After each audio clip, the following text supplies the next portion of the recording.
Selamat datang di Hadi Hartono Corner. Kalau pasar saham Indonesia itu penuh potensi, kenapa nggak lebih banyak orang yang ngomongin soal ini? Bayangin, kayak tempat yang ramai, cerminan ekonomi kita yang dinamis. Tapi, ya, potensi ini datang dengan sisi tak terduga. Pasar bisa naik tinggi, kasih keuntungan yang menarik, tapi juga bisa turun dengan cepat. Sifat yang nggak ketebak ini bukan cuma di Indonesia aja kok. Di seluruh dunia juga sama. Kita sering lihat kan, kejadian yang nggak disangka-sangka bisa bikin goncang pasar. Kejadian tak terduga ini, yang biasanya punya dampak besar, kita sebut Black Swan atau angsa hitam.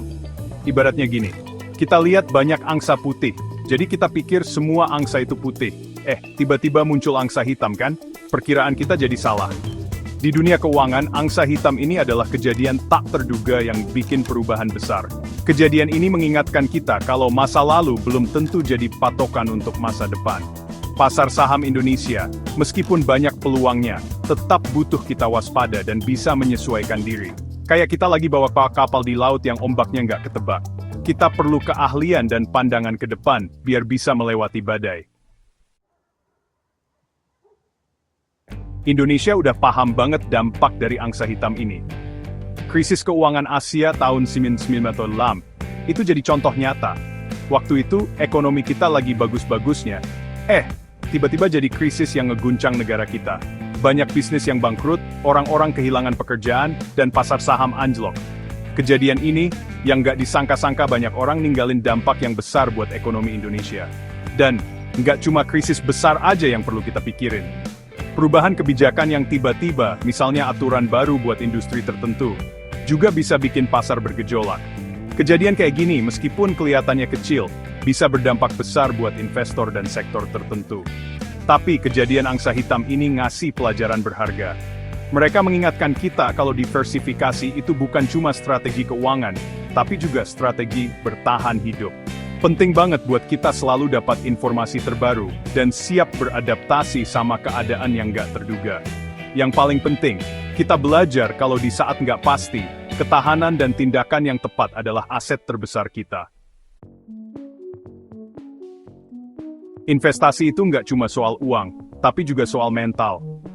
Waktu ada angsa hitam, rasa takut dan panik bisa nyebar cepet banget di pasar, kayak api yang nyambar ilalang kering. Kegaduhan ini bisa bikin kita ambil keputusan yang gegabah, didorong sama rasa takut, bukan logika. Kuncinya adalah punya mental yang kuat, tetap tenang di tengah badai. Artinya kita harus paham kalau naik turunnya pasar itu wajar. Itu bagian dari perjalanan investasi. Dan nerima kenyataan ini adalah langkah pertama buat jadi investor yang tangguh. Ingat, jual rugi karena panik itu jarang banget ngasih untung jangka panjang. Malah, seringnya bikin rugi makin besar. Lebih baik sabar dan disiplin. Fokus sama tujuan jangka panjang, dan jangan gegabah ambil keputusan cuma gara-gara pasar lagi naik turun. Kemampuan buat tetap tenang dan rasional saat orang lain panik, itulah yang bikin investor sukses beda dari yang lain. Coba bayangin rumah yang dibangun di atas pasir, getaran kecil aja bisa bikin roboh. Sekarang, bayangin benteng di atas tanah yang kokoh, tahan badai sekalipun. Nah, ini inti dari portofolio anti rapuh.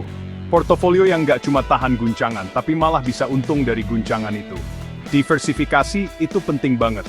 Jangan taruh semua telur dalam satu keranjang. Sebarin investasi kita ke berbagai jenis aset, sektor, bahkan negara.